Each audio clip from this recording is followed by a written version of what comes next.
Hello. Good evening. Our Mondays are long. It's been a long day. Okay, welcome to Joyful and Rising. We've not done this before. Casual check-in. It's rare that we're both on camera anymore in either of our content. I thought it would be nice for us to have some on-camera time together just to bond and, I don't know, chit-chat. Ask some fun questions? Yeah, chit-chat. Let's do it. First, if you are new to this channel, make sure that you hit the subscribe button and hit the bell so that you get notifications for when we post new videos. So, my name is Hillary. I'm Josh. We've been married for 8 years. Yeah. Together for almost 11 years. I know. That's crazy. Liam's a half a decade old. Shut your mouth. We have 2 children, one who is 5 and one who will be a year next week. Over a year ago, we started our journey through medically complex parenthood. Our daughter has a rare genetic disorder called lysencephaly, so a lot of my content through Joyful and Rising is about medically complex parenthood, and some of the questions that we'll answer today are about that and then there's other ones that are too. But we're also gonna eat some cookies. Yes, we're bringing back a series called Coping with Crumbl. When we started going to all the doctor's appointments for Marcelly when I was pregnant, that's when we started that, right? Yeah. Yeah. Each time, yeah, I'm pretty sure. When I was going to all my specialist appointment while I was still pregnant with her, I was like, yes, cookies. Cookies sounds like a fantastic decision. That was our coping mechanism. So we decided Coping with Crumbl would be a great series to do, and we are bringing it back. Okay. And I will get the cookies While pre-cut. he's getting the cookies ready, we will go over what is called the Nom Scale Score. So we're going to rate these cookies on a scale of 0 to 20. 0 would be like a really bad day.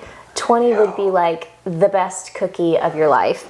And we have categories: aesthetic, creativity, versatility, and flavor. And everybody always gets confused. God that I went for a ride just before we recorded this. Everybody always gets confused about versatility, but it's exactly what it sounds like. How often could I eat this cookie? Yeah. How many different times of year could I eat this cookie? Could you eat it every day? Or is it like a dessert cookie? Only a Christmas cookie. Only a Thanksgiving cookie. Anyway, so those are the categories. This is problematic. This week we have honey cake, chocolate mallow cupcake, peanut butter, and I have some thoughts. the mystery cookie. What is the mystery cookie? Look at my little friend. I'm gonna eat you.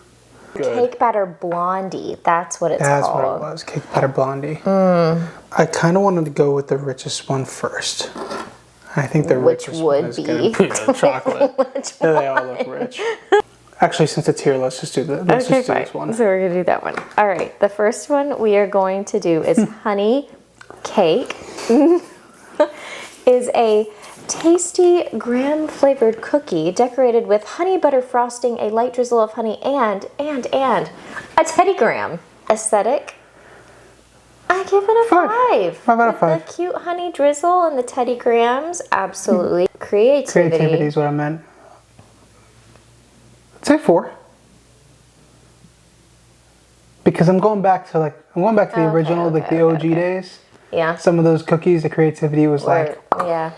Okay, so aesthetic, we're going to give it a 5. Creativity, we're going to give it a 4. And then we will decide versatility and flavor afterwards. So the first one is flavor, and then versatility.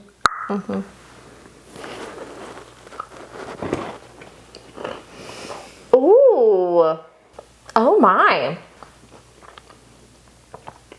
It is not as heavy as I was expecting. Nope. I could eat that all the time. That's a problem. The honey is a perfect touch. It's so good. Is that a 19? That is a 19 off the bat. Man. Coming back strong. Wow. We should do our first question. Sure. All right. So these are questions that people submitted through my Instagram stories, but we could, if you guys want to ask questions, you can just put them in the comments. Put them in the comments and we'll answer them on future videos. What made you want to become a physical therapist? That's such a complicated question. I actually didn't want to be a PT at first. I had no idea what I wanted to do. In high school, I knew that I wanted to be in medicine. I knew, you have a hair. It's mine. Yep, totally mine. Sorry. I was really involved with fitness, and I was interested in medicine, but I didn't want to go through med school. And so I had a coach recommend sports medicine to me. I had no idea what that was, but I went to college in my freshman year of college. I declared athletic training as my major. And I had a bunch of friends who were athletes at UGA, and they highly recommended the program, said it would be great. I originally wanted to be an athletic trainer. That was my plan.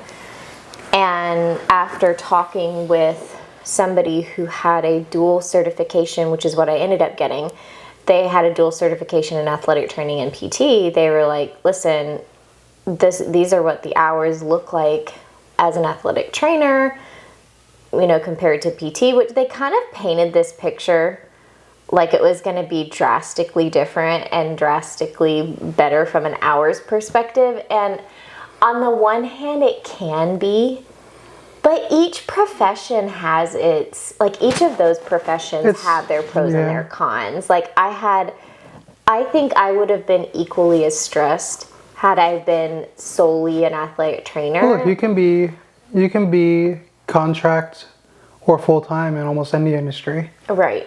So, especially in that industry, if you're full-time, you're full-time. And if you're contract, you have some flexibility on hours, but then you had a ton of paperwork that you would always bring home with you. Well, there was going to be paperwork regardless. I truthfully think that the path that I ended up going down, which was physical therapy, is the path that I was meant to go down regardless. I think I would have had stress regardless. But anyway, this person kind of painted this picture of like, oh, you'll be happier in PT. Go PT. Of course, he wasn't. He was mostly a PT. He didn't really use. But anyway, so I went to PT school with the intention of still pursuing sports medicine, and met one of my professors who worked in pediatrics, and I was like, oh no, sign me up for this. I want to do this. This is what I want to do. This is so cheesy, but I do feel like PT chose me. I feel like Peds PT in particular for sure. chose me. You have to have a heart for it. You do, and it's so funny because I was talking to my former boss, who is now Marcelie's PT, and I was telling her that I am not a naturally patient person. Like, you laugh because you're like... I'm not saying anything. I am just not and I tell people this all the time. I don't think anybody's naturally patient. I don't think anybody's naturally patient. I think that certain personalities are more prone to have an easier time cultivating patience. Like your personality. Fair. Does that make sense? I had a harder time learning patience because patience is a learned skill. And I remember vividly my peds professor telling me, Hillary, you need to be patient. Peds is a different world. And I was like, I'm not that. Okay. But I don't know. I definitely think peds physical therapy chose me, and I'm grateful for that. It's allowed me to have insight that I wouldn't have had in caring for Marcelie and navigating this world. So, I mean, that was totally a God thing. And I tell people that all the time. I'm like, no, that was completely a divine intervention thing of like, you will need this. Just trust me. Yeah. Just come this way. Come over here. Love that. Yeah. Next cookie. What cookie are we going to do next? Let's do the cake one since it's already cut. So Actually, no, let's do the peanut butter one. Oh my gosh. Okay. Peanut butter. I feel like, have we had this one before? Not this one. No. They've had like 25 different variations of peanut butter. So many different peanut butter cookies. Okay. Peanut butter. A chunky peanut butter cookie topped with, people are going to make fun of me if I say this word wrong. Caramel or caramel? Caramel? Do you want caramel or do we say caramel? I don't know what we say. We're gonna go caramel. Caramel. Topped with caramel buttercream, a sprinkle of delicious Snickers pieces. I was gonna say it looked like Snickers or Butterfinger. And a smooth milk chocolate drizzle. Okay, aesthetic. 5. Sure, it's a pretty cookie. It's a pretty cookie. Creativity. I'm gonna give it a 4 also. Sure, because of the Snickers. Yeah, Snickers. Yeah. I'll do that because of Snickers. Let's do it. Oh, I almost forgot. I was gonna say, excuse you. Pink. Okay. I'm having a hard time with this because I think because we've tried so many of their peanut butter cookies, I'm like, this doesn't taste that different from other. I was expecting more of the Snickers, I think. I don't know, like to me. For as complicated as it looks, it's a very simple, accepting flavor. Right, which is why I'm having a hard time because I'm like, I was wowed. Oh yeah. By that. That one wowed me. Oh yeah. This one made me happy. But that one wowed me. I'm like, I don't know that I would give it a 4, but I don't think it deserves a 3 either. So let's just give it a 3.5 and 3.5. So 7, 4, 11, 5, 16. You added so many numbers and I was not following. I mathed it. You mathed. Okay, wait. With 5. So we had a 5 on aesthetic. A 4 on creativity. 3.5 flavor. 3.5 versatility. So that's 7. And then the 4 is 11. So I don't think it's necessarily not a versatile cookie is the thing. I would give it a 4 on versatility. Okay, so then let's just do 3 on... Okay, I'm going to do a nice round number. I don't want to do a half. I don't want to do a half. So it's getting a nice solid number. I thought you were mathing. I mathed it. I just don't want to do a half. Okay, so this one's getting a 16. Fine. I don't even know. It's Do good. you want the rest of this one? Nope. Okay. I'm already like getting full. You asked me a question. I ask you one now. Okay. How did you and Josh meet? I want you to tell it. It's so cheesy. It's so cheesy. Do tell. Well, back in the day. Do tell, my love. Do tell. So what happened was, you totally came up to me. No. This is not what happened. I was gonna transfer schools. I was gonna go to Belmont for music performance. Well, okay. I was going to Georgia College for vocal performance. College wasn't my deal, but music was always my deal. Was transferring into Belmont. Finances didn't work out. Ended up staying home. The week that I was supposed to move in, I walk in at our little summer job, and there's this lady standing behind the desk that I had never seen before. And I was like, hi, my name's Josh. And you looked at me like, good for you, Josh.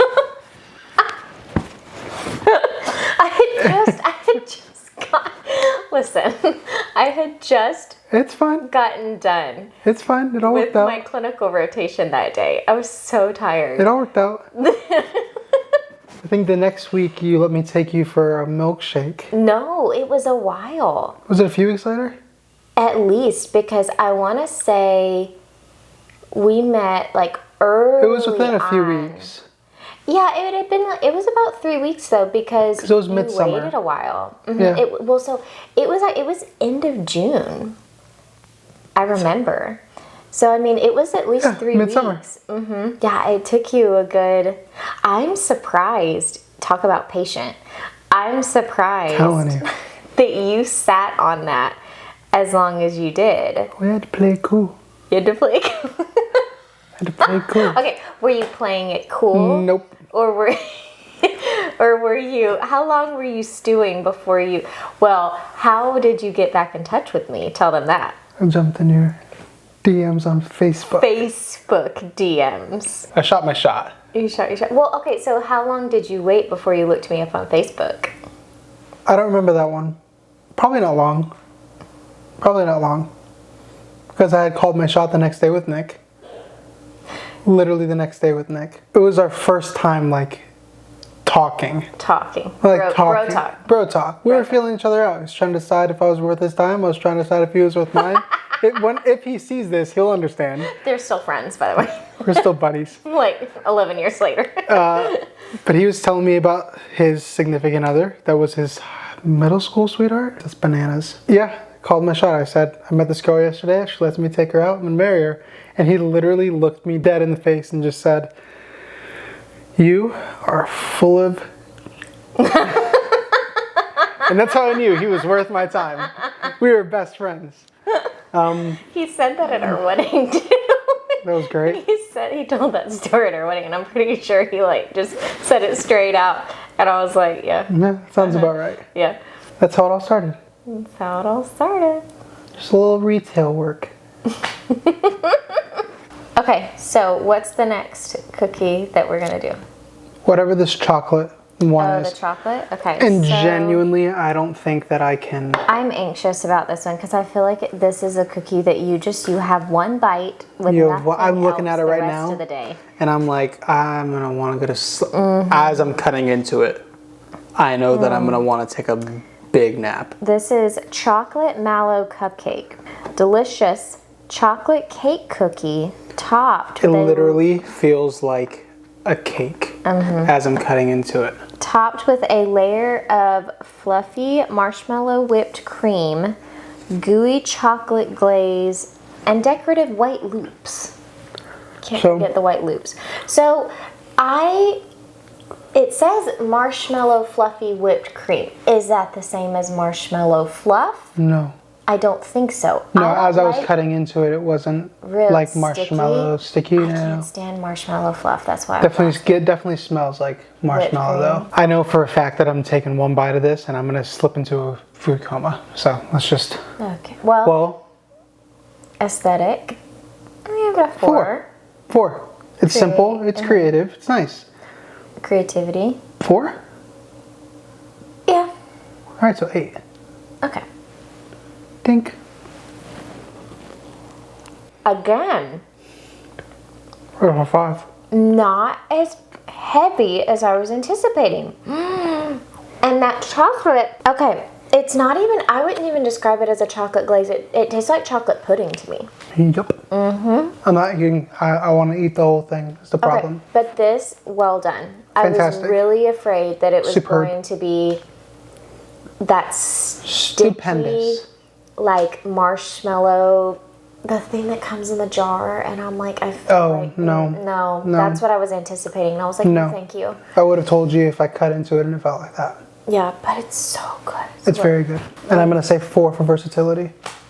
So 17. It's a great score. It's a solid score. It's a fantastic cookie. Anything over 15, on the money. Just the general one. How are you guys doing? You go first. That's such a heavy question. I've talked to other medical moms about this before, and it's not, I don't want this to come across at all that I don't appreciate people asking that question.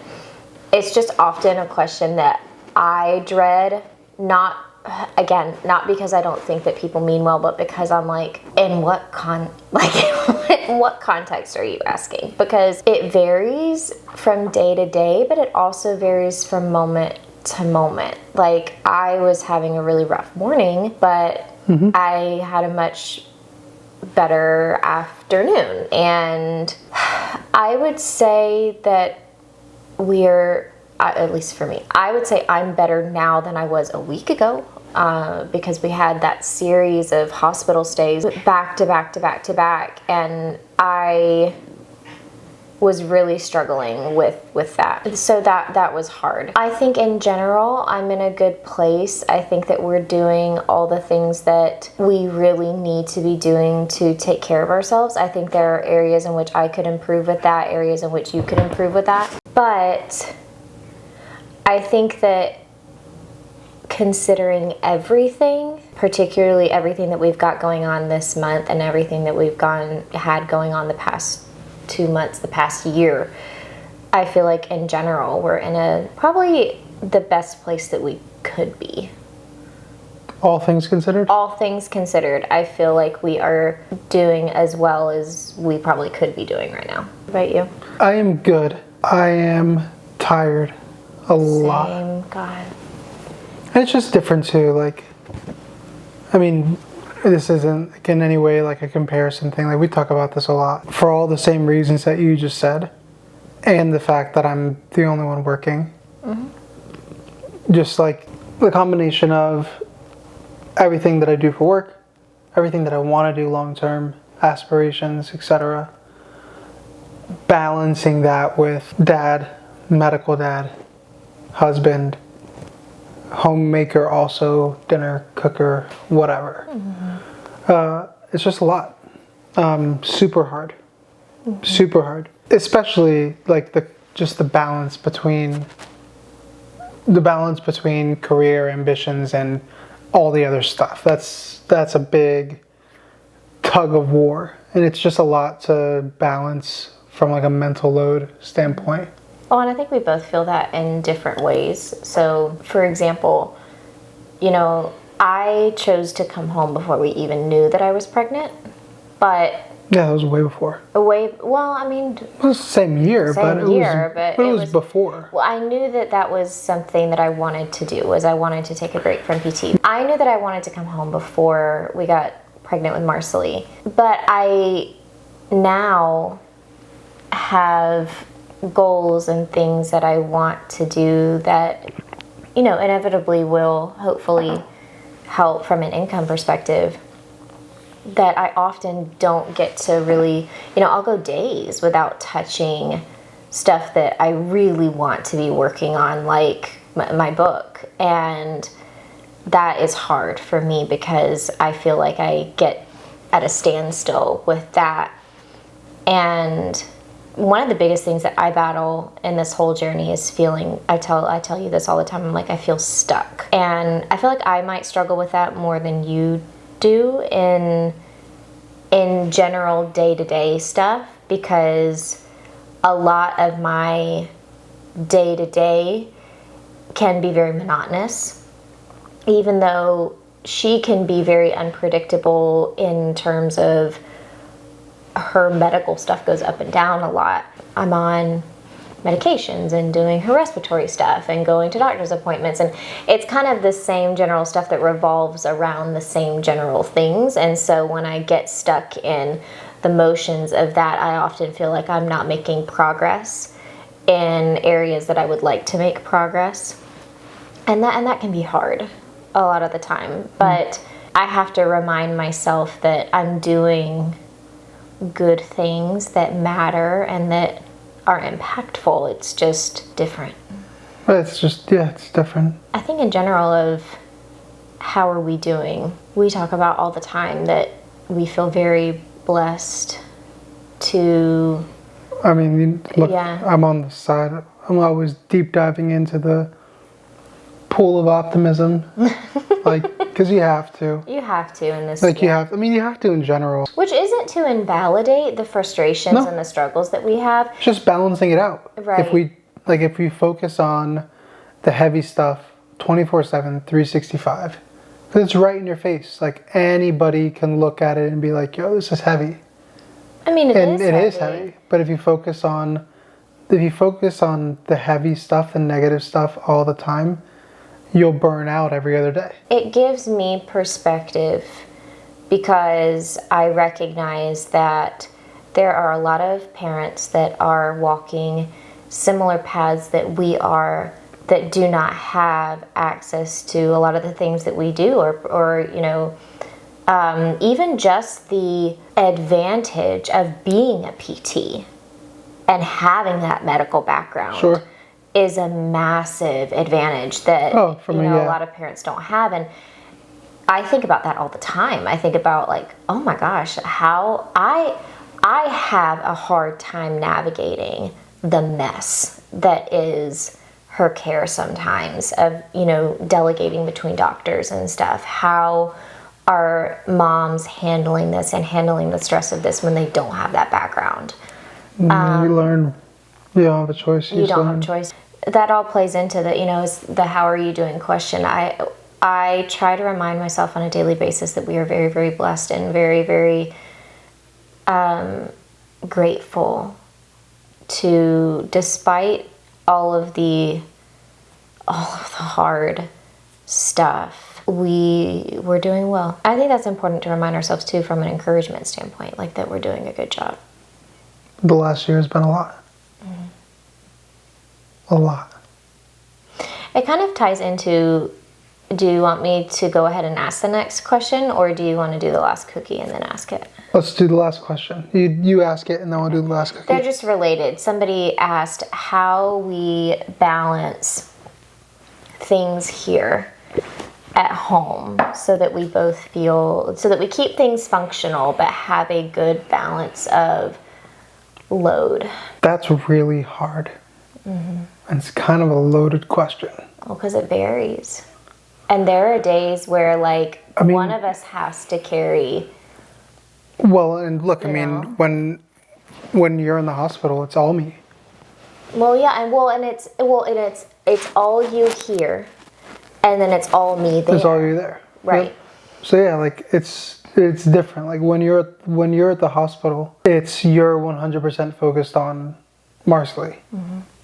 When you're at the hospital, I am 100% focused on Liam, work, getting Liam to and from where he needs to go, working wherever I end up working from, on a park bench. Managing the house, keeping it orderly. Those are hard. And it's hard too because you get into like this last month, you know, when you're out for 2.5 weeks almost. Like spent over half the month with just solo dividing and conquering. You were at the hospital almost the whole time. I was here with him the whole time. That was a long 2.5 weeks. And those are both exhausting for different reasons. So it's exhausting for you because of how much you're juggling here. And it's exhausting for me because even though 110% of my attention is on her, 110% of my attention is on her. It's a different kind of hard because being in the hospital for any extended period of time, you kind of get disoriented from... You're completely disoriented. ...the rest of the world. Like time moves differently. Yep. Your mind's in a different space. The up and downs, like even if you get a good night of sleep, like it's different. And then it's the transition back home. And it's almost like you're relearning how to function. Literally. Because you're separated. You're doing everything virtually. You're going back and forth for dinners. Yep. And then you get home and it's like, okay, just function as a unit again. So that's hard. I tell people a lot of the time that the thing that people don't recognize about the hospital and why the hospital can be so stressful even in the quiet moments is because there never really is quiet. So like even when somebody's not in your room, you have the monitors, you have the noise of people in the rooms that are next to you. I kid you not, the last hospital stay that we had, there was a child in the room next to us who screamed almost constantly. I heard, yeah. I heard some of that when I was there. And I'm not saying that like from a like, oh my gosh, these freaking kids. That's not what I'm saying. That is difficult because you hear the pain of another child very evidently. And so not only are you navigating your own stuff, but like you know the struggle that they're, at least on a surface level, what they're experiencing in the room next to you. So even in the most quiet moments, you're hearing other people's pain, you're hearing the machines blaring, you're hearing the nurses running down the hall, you're hearing the air conditioner, which is very loud, by the way. It's so loud. So when you come home, the stillness here is almost suffocating. The reason I am such an anxious bird, and the first day that I'm home, I'm often still running.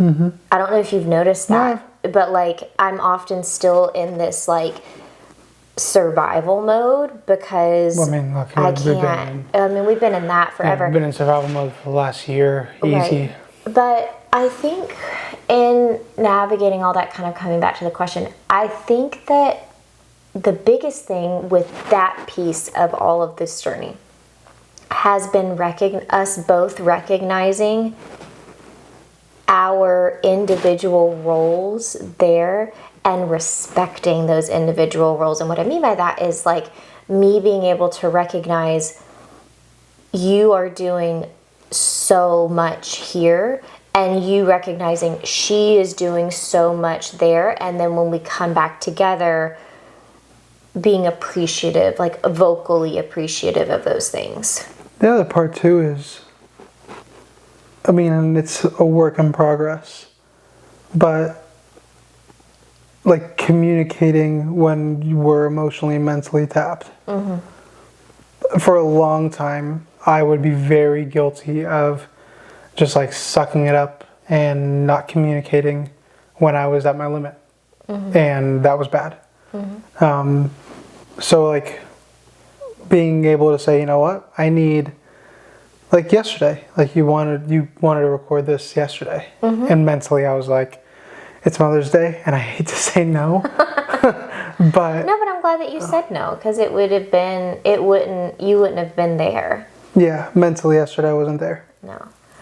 I think what's interesting as far as what I had wanted initially, 4 or 5 months ago when we kind of started having more of these conversations, I originally wanted us to kind of have very clearly defined roles of you do this, I do this, and you do this, and I do this. And I think in some aspects that has worked well.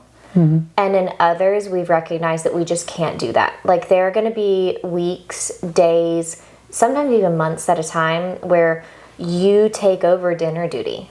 And you've done that for the past several weeks. And a lot of that has had to do with the fact that I've been so back and forth at the hospital. Mm-hmm. But then there are periods of time that I've done that, where mm-hmm. I've done more of the dinner stuff.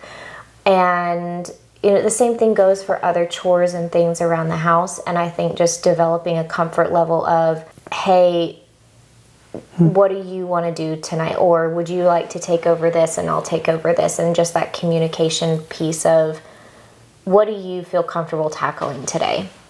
Yeah. These are the things that need to get done. And rather than building up resentment of, oh my gosh, these things haven't freaking gotten done, like just saying, hey, these are the things that are top priority. How are we going to divide this up? Yeah. A lot of the time it's just start with the little things. Mm.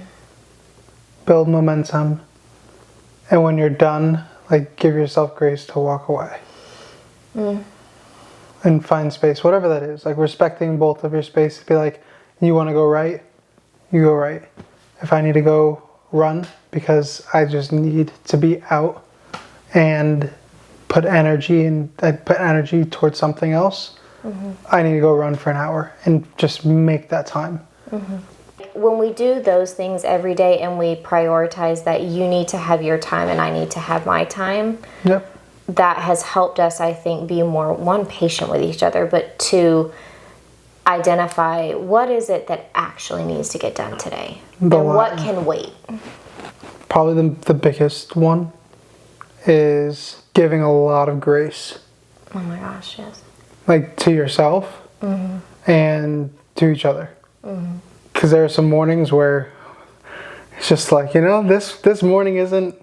It's not the morning. This isn't the one. I think back a lot of times to like the early stages of our marriage where we used to get pissed off about various things and I'm like, yeah, I'd go back to that. I'd go back to that. There really wasn't a need to get ticked off about that. No, you're learning. I know, you're learning. And I don't mean that in a... we were also babies. We were very young. We were very, very babies. Young. But no, I will say that too, that there are things that, like now, most of the time, if something's really bugging one of us, we end up just doing it. Oh yeah. Rather than 90% of the time, I'm not waiting for the dishes anymore. Which I'll just jump on them. I appreciate. I do try. I have tried to be better. You've tried. You've tried. I respect the moments where you're like, I got this one. I got this one. Yeah. I'm like, you go, girl. You got those dishes tonight. Oh. Anyway, let's do our last cookie. Cake batter Blondie. It's going to be delicious. Hang on, let me pull it up. Just looking at this cookie and I know in my heart knows what it wants. Okay, perfectly smooth cake batter cookie packed with white drops. Yeah. Drops of what? Chocolate. And a delightful splash of colorful sprinkles. Okay. Aesthetic, I'm going to just say... I say 3. 3? Mm-hmm. It's good. It's not horrible. I feel like if it's under average, 3... Yeah. If it's under 3, it's bad. It's a pretty cookie with some sprinkles on it. Yeah. Creativity? I mean, I give it a 3. Yeah. 3. Not bad. Just kind of average. Think. Me torn. I would say versatility of 5. Versatility is a 5. I agree. Because it's a very easy to eat whenever. Flavor, I give it a 3. Like it's not bad at all. It tastes like a white chocolate cookie to me. That's what it tastes like. I'm getting hardcore macadamia nut vibes. I am too, without the macadamia nuts. 3, 3, 5, that's 11.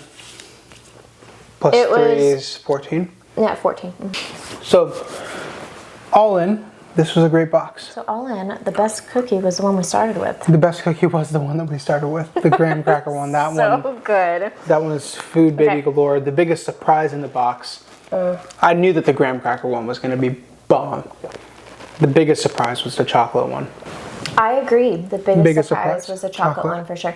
If you had to pick 2 cookies for people to get, graham cracker and the chocolate? Graham cracker, chocolate, all day long. Yeah, for sure. 100%. The only reason why I'd mix it up is if you don't have the cake batter thing cookie, because that's the surprise cookie this week. If you have a different cookie, give yours a shot. But if you got this set up, it's the graham crackers, it's the chocolate. This is fun. This was fun. You want to call it? Is that a wrap? I love you. Love you. It's fun. Thank you. Thank you, baby. I like this time. This is good to... Ow! I was so sorry. I'm so sorry. I'm so sorry. I'm sorry. That was so mean. I'm sorry. I in my head, whenever Liam gives me high fives, we like... I don't know when we'll be back. I don't know if we'll be able to do it weekly, but we'll try. Maybe bi-weekly. Bi-weekly. Whenever we are feeling it. Whenever we're feeling the vibe. Feeling the vibe. I don't know that we could go back to weekly of that. No. No. Nope.